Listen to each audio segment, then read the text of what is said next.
Assalamualaikum warahmatullahi wabarakatuh. Selamat pagi, siang, malam, Bapak-bapak, Ibu-ibu sekalian.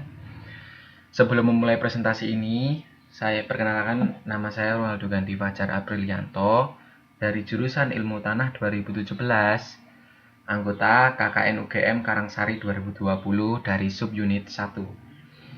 Ya, pada kesempatan kali ini saya ingin mempresentasikan tentang sosialisasi pembuatan pupuk organik cair sebagai langkah pemanfaatan limbah rumah tangga. Mari kita mulai saja langsung. Ya, isi atau konten. Jadi saya ingin mempresentasikan tentang pemanfaatan tadi yang saya bagi 5 bab. Yang bab pertama adalah pengertian limbah organik dan pupuk organik cair. Yang kedua, keunggulan pupuk organik cair. Yang ketiga, manfaat pupuk organik cair. Yang keempat, cara pembuatan alat serta prinsip kerja ember tumpuk. Yang terakhir, cara pengaplikasian pupuk. Ya, pengertian limbah organik. Limbah organik adalah limbah yang masih bisa diuraikan kembali oleh bakteri. Dan jika dilihat secara umum, pengertian limbah organik itu sendiri berasal dari berbagai macam sisa aktivitas manusia, hewan, ataupun tumbuhan. Ya, sisa aktivitas manusia ini meliputi seperti feses, air urin, air kencing kita. Kalau hewan ya kotoran hewan kayak kotoran sapi, kotoran kambing. Lalu tumbuhan tuh sayuran, buah-buahan yang busuk, misal bekas dari pasar, bapak-bapak, ibu-ibu. Nah, selanjutnya pengertian limbah organik secara kimiawi. Limbah organik merupakan segala limbah yang mengandung unsur karbon C. Nah, unsur karbon C ini sangat dibutuhkan untuk tanaman. Nah, limbah ini meliputi kotoran hewan, manusia seperti tinja tadi yang saya jelaskan. Nah, ini fungsinya mengandung mikrobia patogen. Lalu air seni urin umumnya mengandung nitrogen dan fosfor. Dan sisa makanan lain-lainnya seperti yang saya tampilkan di sini. Selanjutnya, pengertian pupuk organik cair. Pupuk organik cair adalah merupakan cairan atau larutan hasil pembusukan bahan-bahan organik seperti tumbuhan dan hewan yang sudah mengalami proses fermentasi. Tapi dalam pembuatan pupuk organik cair itu sangat disarankan untuk limbah organiknya itu buah-buahan dan sayur-sayuran. Lalu menurut Harlis et al. 2019 mengemukakan bahwa pupuk organik cair adalah larutan dari hasil pembusukan bahan-bahan organik yang berasal dari sisa tanaman, kotoran hewan yang kandungan unsur haranya lebih dari satu unsur. Nah, kelebihan pupuk organik cair adalah unsur hara yang di dalamnya lebih mudah diserap tanaman karena unsurnya itu cair kan. Nah, maka tanaman itu mudah dalam penyerapannya. Nah, ini fungsinya juga, fungsi pupuk organik juga itu dapat meningkatkan aktivitas biologi, kimia, dan fisik tanah sehingga tanah menjadi subur dan baik untuk pertumbuhan tanaman. Selanjutnya, nah, dalam pembuatan pupuk organik cair ini terdapat hal unik bapak-bapak, ibu-ibu, karena di dalamnya melibatkan makhluk hidup. Nah, makhluk hidup yang terlibat adalah lalat hitam atau Hermetia illusen dalam bahasa ilmiahnya, yang biasa disebut sebagai Black Soldier Fly atau BSF.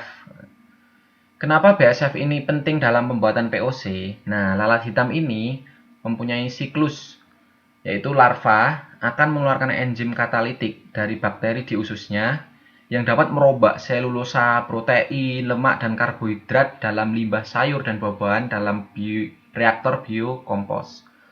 Kemudian limbah tadi terkonversi menjadi cairan yang mengandung banyak unsur hara, enzim, mikrobia yang baik untuk pertumbuhan tanaman. Selanjutnya, keunggulan pupuk organik cair dibandingkan pupuk anorganik. Pertama, ramah lingkungan. Nah, kenapa ramah lingkungan, bapak-bapak, ibu-ibu?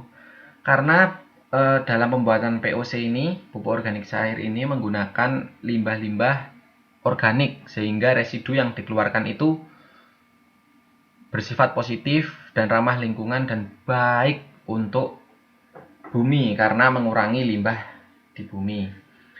Lalu yang kedua adalah mampu merevitalisasi produktivitas tanah. Nah, seperti yang kita ketahui Bapak-bapak Ibu-ibu, kebanyakan petani di Indonesia itu menggunakan pupuk anorganik atau pupuk kimia. Nah, padahal penggunaan pupuk kimia ini ketika digunakan secara terus-menerus itu dapat menyebabkan akumulasi unsur hara. Apa itu akumulasi? Yaitu terkumpulnya unsur hara di dalam tanah sehingga tanah menjadi keras dan susah untuk diolah. Maka dari itu, pupuk organik cair ini mempunyai fungsi untuk memperbaiki struktur tanah, lalu permeabilitas. Nah, permeabilitas ini kalau bapak-bapak, ibu-ibu belum tahu, permeabilitas adalah kemampuan tanah untuk meloloskan air yang sangat penting untuk pertumbuhan tumbuhan. Lalu yang selanjutnya adalah biaya produksi murah. Dalam pembuatan alat atau pupuk organik cair ini sangat murah karena kita menggunakan bahan-bahan yang tidak digunakan di rumah seperti ember yang tidak digunakan, kita tumpuk, lalu sampah-sampah rumah tangga seperti sayur-sayuran bekas dari ibu-ibu memasak.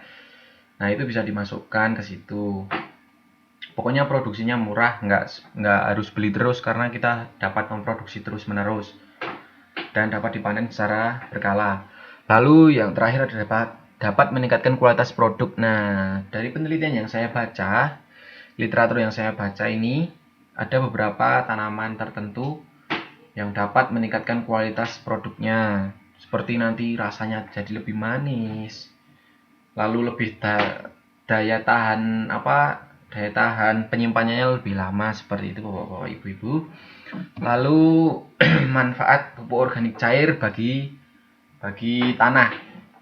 Nah, kandungan unsur hara makro dan mikro lebih lengkap dibandingkan pupuk kimia. Namun jumlah dan volumenya lebih sedikit. Nah, selanjutnya pupuk organik ini dapat memperbaiki struktur tanah sehingga membuat tanah menjadi lebih subur dan gembur. Lalu selanjutnya beberapa jenis tanaman bila diberi pupuk akan lebih kuat dan kebal terhadap jenis penyakit tanaman. Selanjutnya dapat meningkatkan mikroorganisme tanah yang baik untuk budidaya tanaman. Yang terakhir, karena bahan pembuatan pupuk organik ini berasal dari bahan-bahan organik, maka memiliki residu yang positif, sehingga tanaman Anda yang periode berikutnya produktivitasnya akan tetap baik, Bapak-bapak Ibu-ibu. Nah, kita masuk ke sesi cara pembuatan ember tumpuk. Nah, ember tumpuk ini terdiri dari 2 ember, atas dan bawah. Nah, langkah pertama, mengebor bagian bawah ember cat dan samping kanan kiri pada tutup ember cat. Nah, bagian bawah ini berfungsi untuk menampung sampah organik yang Bapak Ibu masukkan, itu ditampung dari situ. Lubang-lubangnya nanti hasil dari perombakan sampah tersebut kan berbentuk cair. Nah, nanti cairannya bisa tertampung di ember di bawahnya. Nah, terus fungsinya tutup ini kanan kirinya dibuat lubang itu sebagai tempat masuknya lalat buah atau BSF tadi. Lalu berlanjut ke langkah berikutnya. Nah, langkah kedua Bapak Ibu, mengebor lubang bagian bawah berfungsi untuk memasang kerana. Jadi Bapak Ibu mengebor lubang di bagian bawah ini, di bagian ember yang bawah, berfungsi untuk tempat memasang kerannya. Nah, kenapa harus pakai keran nih? Karena lebih memudahkan Bapak Ibu untuk pengambilan lindi. Lindi itu hasil perombakan tadi berupa cairan atau bisa disebut pupuk yang belum matang tadi. Nah, daripada ibu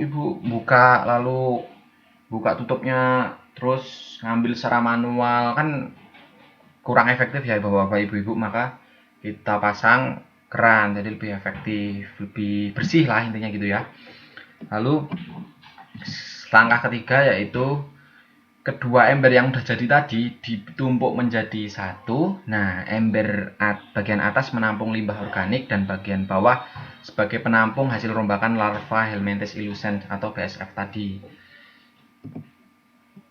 Nah, yang terakhir setelah pembuatan ember tumpuk selesai, kemudian limbah dimasukkan.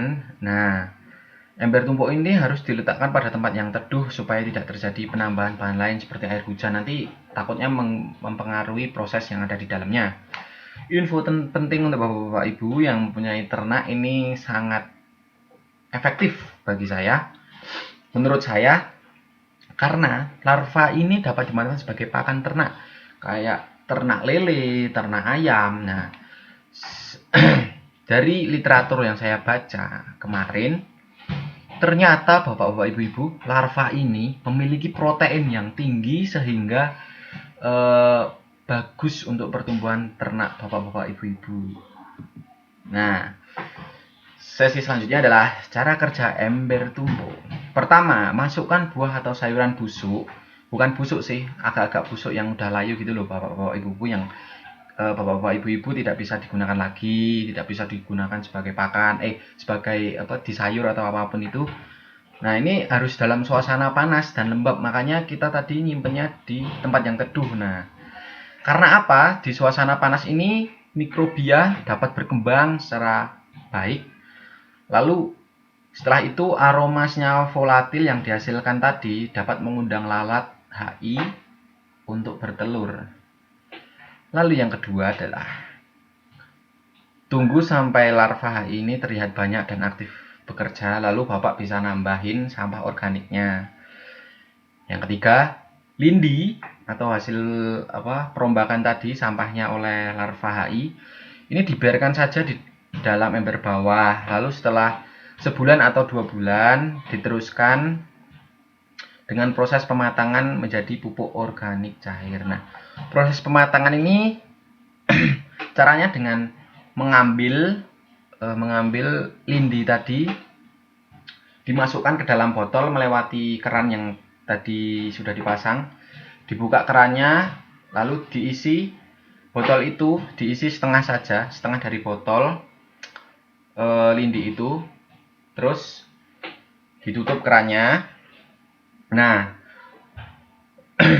lindi yang udah masuk di setengah botol itu, setengah botol air mineral atau botol apapun, bapak-bapak ibu-ibu, dibuka tutupnya, jangan ditutup rapat-rapat, pokoknya dibuka jadi ada udara yang keluar masuk. Nah, fungsinya ini agar tidak meledak bapak-bapak ibu-ibu ketika nanti dijemur selama seminggu. Karena untuk mengubah lindi hasil perombakan menjadi pupuk organik cair siap pakai itu harus dikeringkan, dijemur di bawah terik matahari selama seminggu. Nah, untuk mengetahui pupuk itu udah matang atau belum, yaitu kita lihat dari warna yang hitam coklat dan aroma lembut dihitung. Nah, yang terakhir adalah keempat, larva dan kompos dapat dipanen secara berkala, dipanen untuk pakan maksudnya bapak-bapak ibu-ibu. Lalu cara pemakaian pupuk. Nah, ini sangat penting diperhatikan untuk bapak-bapak ibu-ibu agar nanti hasilnya efektif untuk tanaman bapak-bapak ibu-ibu. Nah, yang pertama adalah pupuk organik cair yang sudah matang tadi, yang sudah dijemur, diencerkan dengan air sekitar 2% atau 5%. Nah, 2% untuk menyemprot daun dan pengenceran 5% untuk menyiram perakaran. Nah, kedua, takaran penggunaan 1 liter air dicampur dengan 2 sendok makan pupuk organik cair, kemudian diaduk, dikocok di dalam botol tersebut. Kemudian dimasukkan ke dalam alat semprot, bebas mau bekas spray bapak-bapak ibu-ibu atau emang udah punya alat semprot. Nah, nanti dimasukkan ke alat semprot tersebut, lalu bisa diaplikasikan langsung ke daun dengan disemprot. Lalu yang 5% tadi langsung diaplikasikan saja, langsung dikocok, setelah diencerkan lalu dituangkan langsung ke akarnya. Misal bapak-bapak punya tanaman yang misalnya kayak saya kan nanam itu bapak-bapak ibu-ibu, nanam beringin. Nah, kan beringin bonsai nanti akarnya kan keluar tuh, nanti kita aplikasikan langsung ke akarnya seperti itu, Bapak-bapak, Ibu-ibu. Nah, ini sumber yang saya pakai untuk membuat presentasi tersebut. Nah, terima kasih atas perhatiannya Bapak-bapak, Ibu-ibu. Saya harapkan saya saya yakin Bapak-bapak, Ibu-ibu bisa menyerap ilmu yang saya paparkan pada presentasi kali ini dengan baik. Semoga Bapak, Ibu-ibu bisa diimplementasikan dan mendapatkan efek yang baik untuk Bapak-bapak, Ibu-ibu sekalian. Kurang lebihnya saya mohon maaf jika ada kesalahan dalam perkataan, ucapan yang disengaja maupun tidak disengaja. Saya undur diri. Assalamualaikum warahmatullahi wabarakatuh. Nah, jika bapak-bapak dan ibu-ibu ada pertanyaan, langsung saja komen di grup WhatsApp grup atau di kolom komentar channel YouTube saya. Terima kasih. Wassalamualaikum warahmatullahi wabarakatuh.